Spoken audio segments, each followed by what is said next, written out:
आज वही यम द्वितीया की आप सभी को बहुत बहुत बधाई हो। माँ यमुना आपके जीवन का कल्याण करे। पूजन तक 5वां दिन जब यम द्वितीया का आए, दूज का दिन रहे, उस दूज के दिन फिर वही जैसी की जैसी पूजन करते आए हो, जल का वही स्थान, जल का छींटा, चंदन रोली मोली हल्दी और घी के 2 दीप जो लगाए हैं, दोनों दीप वहीं पर सीधे हाथ उल्टे हाथ पर, और कोई कमल गट्टा नहीं चढ़ेगा, कोई हल्दी की गठान नहीं, कोई अमरबेल का टुकड़ा नहीं, जो चढ़ा हुआ है उसी का स्पर्श कर कर वापिस चढ़ा देना है, वही की वही भोग लगा देना है।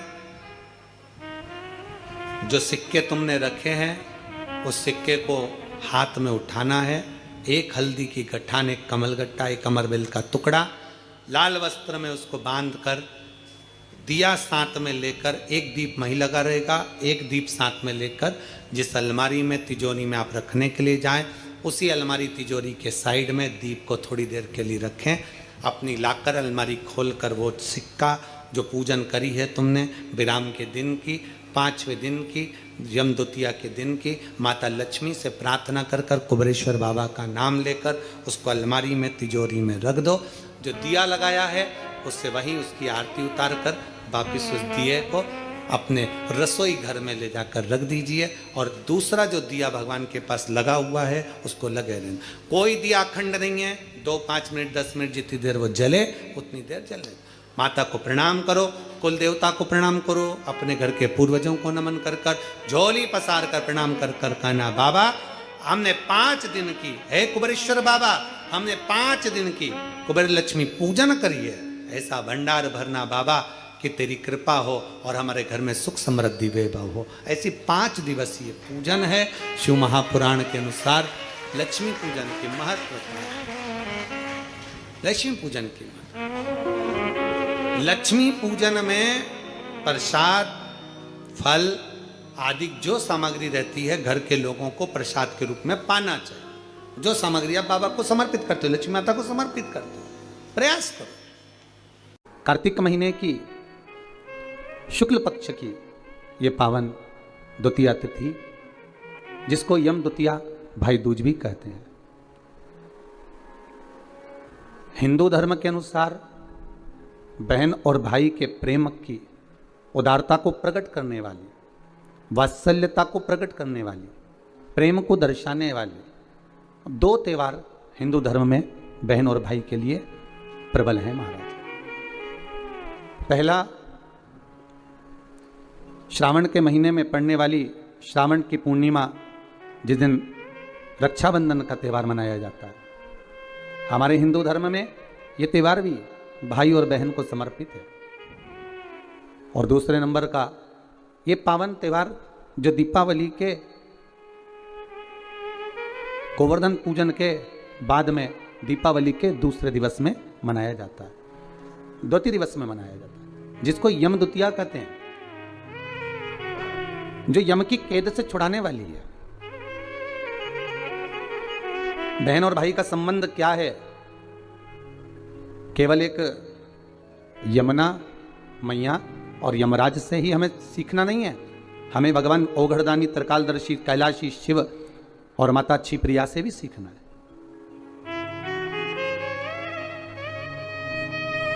कि मां जगतजननी जगदम्बा माता पार्वती भोजन को तैयार कर कर रख देती हैं, और भगवान शंकर की बहन क्षिप्रिया जी आती हैं और उस भोजन को ले जाकर नंदीवर को, श्रृंगीवर को, भृंगी को, आदि कादिक को ले जाकर खिला देती हैं। अर्थात इसका मतलब यह नहीं है कि केवल ननंद भाभी को कष्ट दे रही है या ननंद भाभी को त्राण दे रही है या परेशान कर रही है, उसका मतलब ये नहीं है। उसका मतलब ये है कि हमारी भाभी अगर ननंद कोई शब्द कहती है, ननंद अगर कोई ताना देती है, ननंद अगर कोई कृत्य करती है, तो वो भाभी को बल प्रदान कर रही है कि हमारी भाभी में कितना बल है, कितनी प्रबलता है, कितनी प्रखरता है, कि वो किस कार्य में माता जगतजननी जगदम्बा माता पार्वती भोजन बनाकर रखती और माता क्षिप्रिया आती और भोजन ले जाकर नंदी को दे देती। माँ फिर तैयार करके रखती, आती और भृंगी को दे देती। माँ फिर भोजन तैयार करती, वो उठाती और श्रृंगी को दे देती। वो बारंबार भोजन बना रही हैं और बार बार माता क्षिप्रिया आकर उसको उठाकर नंदी भृंगी श्रृंगी को दे देती है। अर्थात इसमें परीक्षा नहीं है, इसमें माता पार्वती को बल प्रदान करना है। अगर हमारे जीवन में थोड़ा सा कष्ट आता है, थोड़ी सी तकलीफ आती है, थोड़ा सा रोग आता है, थोड़ी सी बीमारी आती है, थोड़ा सा दुख आता है, तो ये ना समझिएगा कि ये हमको परेशान करने के लिए आया है। वो दुख, वो तकलीफ, वो कष्ट, वो रोग, वो बीमारी, जो भी हमारे जीवन में दुख आया है, वो हमको कुछ बल प्रदान करने के लिए आया है, हमें कुछ सिखाने के लिए आया है।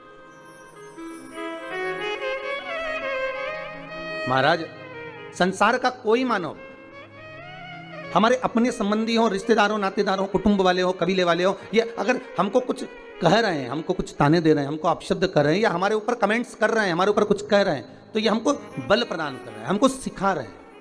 महाराज, ऐसा बहन और भाई का संबंध होता है। केवल एक ये नहीं कि बहन ने अगर कुछ मांग लिया और भाई ने कुछ दे दिया, वहीं तक का संबंध है। तिलक लगवाया और 100-500 का लिफाफा दे दिया, वहीं तक का संबंध है। नहीं नहीं, इस दूज का नाम है यमद्वितीया। यमद्वितीया का मतलब है सूर्य नारायण भगवान की धर्म पत्नी माता छाया के गर्भ से जो पुत्र उत्पन्न हुए हैं यम, उनके बाद में जो बहन उत्पन्न हुई हैं यमुना जी। महाराज, कितना आत्मीय प्रेम होगा अगर यमुना जी का संपूर्ण परिवार देखा जाए। यमराज, शनि महाराज, यमुना जी, ताप्ती, कितना कितना सुंदर परिवार है। एक बार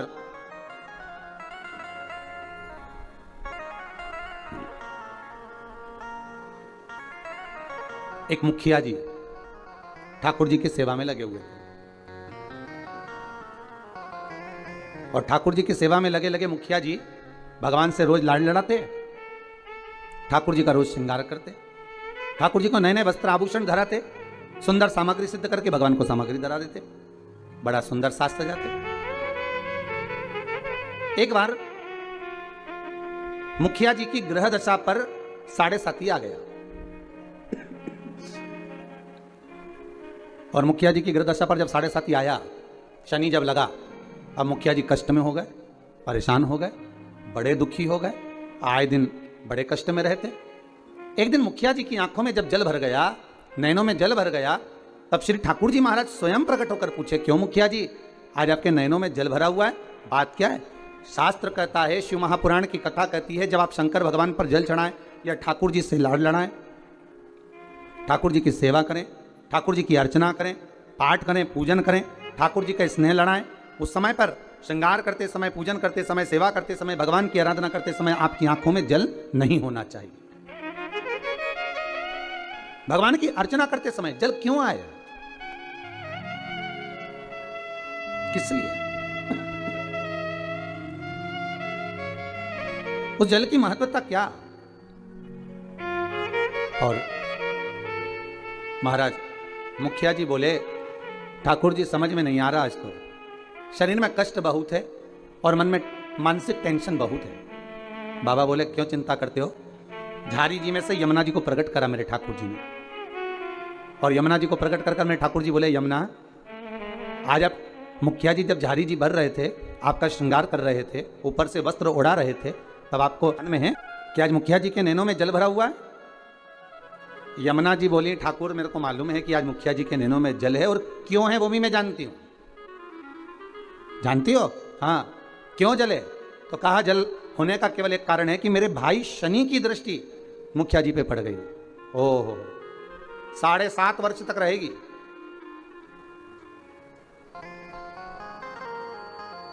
भगवान कृष्ण बोले, यमुना अगर शनि महाराज आपके भाई हैं, हमारे तो साले हैं, यदि बहन बोले तो क्या भाई मानेगा नहीं? बोलो प्रभु क्या चाहते हो?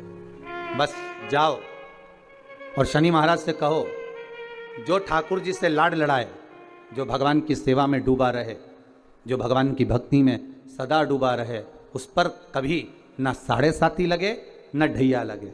शनि की कुदृष्टि उस जीव पर नहीं पड़ना चाहिए, उस जीव पर दृष्टि ना पड़े। ठीक है, यमुना मैया पहुंची सबसे पहले शनि महाराज जी के पास में। शनि महाराज जी से कहा, भैया मेरा निवेदन स्वीकार करोगे? क्या बात है बहन?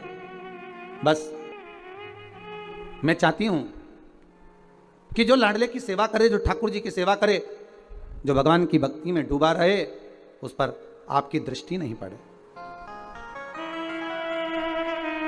शनि महाराज बोले, नहीं, ऐसा तो हो नहीं सकता। कर्म का दंड जीव को भोगना तो पड़ेगा, क्योंकि भगवान शंकर ने मुझे दंड अधिकारी बनाया है। जो किया है वो तो भोगना है, चाहे वो संसार का कोई जीव क्यों ना हो। आपको पहले भी कथा में कहा, किसी से मत डरो, पर अपने कर्म से जरूर डरो, क्योंकि कर्म का भोग तो परमात्मा को भी भोगना पड़ता है। महाराज, मत बुरे कर्म कर बंदे, वरना पछताएगा। भगवान की आंखों से तू बच नहीं पाएगा, तू बच नहीं पाएगा। अरे ओ अज्ञानी, मत कर नादानी। अर्थात मानव का यदि शरीर मिला हो तो अपना कर्म श्रेष्ठ करते हुए चलो, श्रेष्ठ कर्म करिए। महाराज, शनि महाराज ने कहा, यह नहीं हो सकता, यह हो ही नहीं सकता। जो नहीं हो सकता मैं वर नहीं दे सकता। यमुना जी वापिस लौट कर आ गए। समय आया, कार्तिक का महीना था।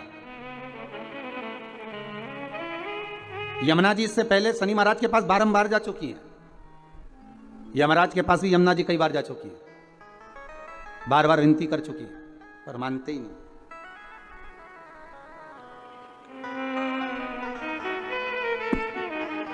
कार्तिक का महीना और महाराज द्वितीया तिथि शुक्ल पक्ष की। आज यमुना जी ने बड़ा सुंदर श्रृंगार किया है। महाराज, बड़ा सुंदर श्रृंगार। महाराज, क्या साज सजाया है मेरी माँ ने। मस्तक पर बोर, कानों में कुंडल, गले में हरवा, हाथों में चुड़ला, सुंदर लहंगा चोली चूंदड़ी मां धारण करी। बड़ा सुंदर श्रृंगार किया। और आज मां यमुना जो जा रही है ना, सारे वैष्णवों को पार करने जा रही है। जिस दिन बहन भाई के घर पर जाए या भाई बहन के घर पर आए, उस दिन बहन के चेहरे की चमक ही दूसरी रहती है।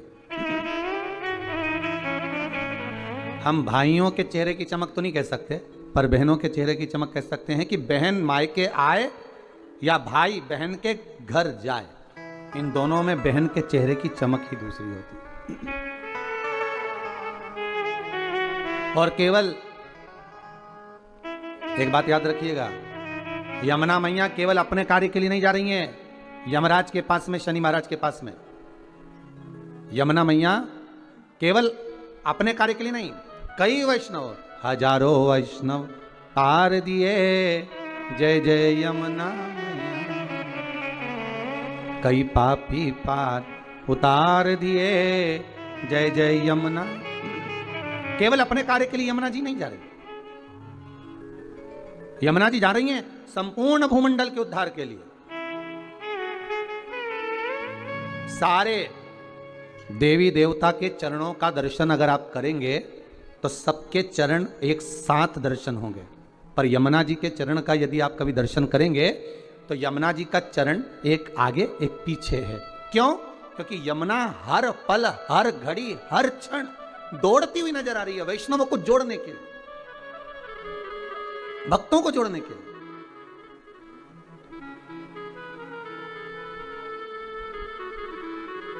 यमुना मैया हर पल हाथ में माला लिए दौड़ती हुई नजर आ रही है कि मेरे वैष्णवों को मुझे इस माला में पिरोना है, मेरे वैष्णवों को मुझे जोड़ना है, भक्ति के धागे में जोड़ना है, प्रेम के धागे से जोड़ना है। भागती नजर आ रही। इतनी सुंदर श्रृंगार कर कर मां यमुना चली है, बड़ी सुंदर। महाराज, जब बड़ा सुंदर श्रृंगार कर कर पटरानी यमुना जी चली, बीच मार्ग में भगवान कृष्ण मिल गए, मेरे ठाकुर जी प्राप्त हुए।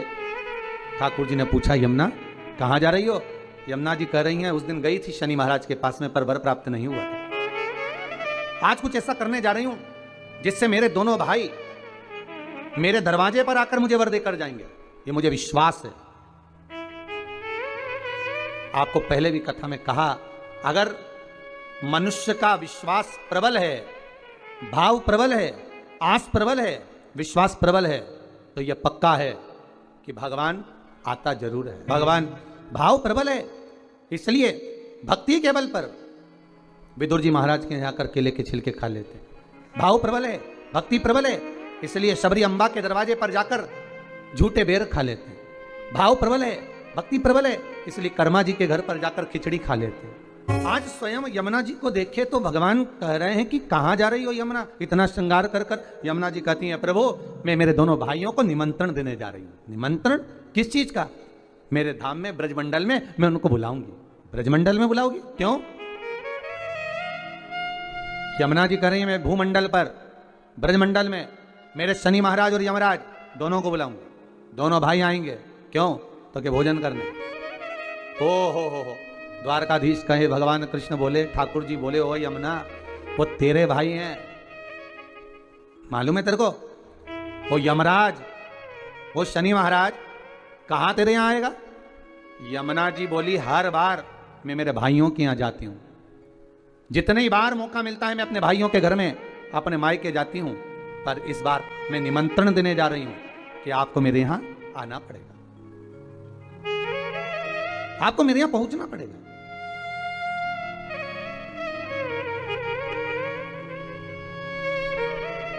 महाराज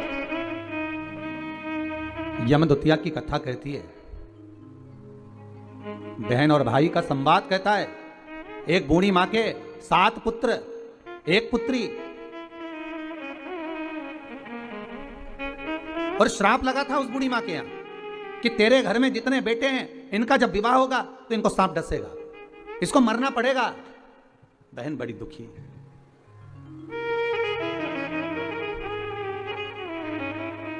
आज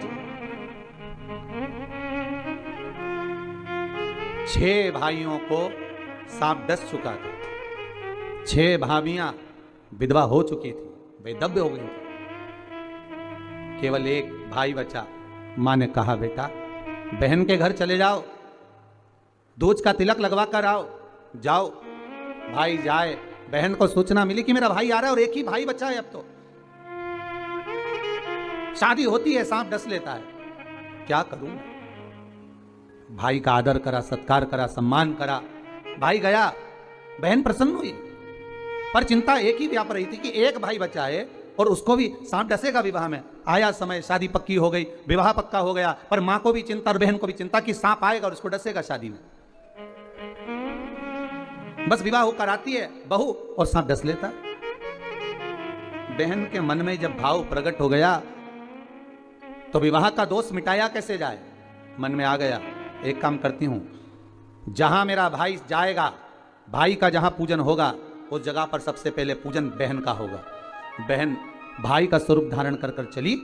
जहां भाई को खड़ा करते बहन वहां खड़ी हो जाती। बारात चलते चलते पीपल के पेड़ के नीचे रुकी तो भाई से कह दिया, धूप में खड़े हो जा, मैं बैठूंगी इस पीपल के पेड़ के नीचे।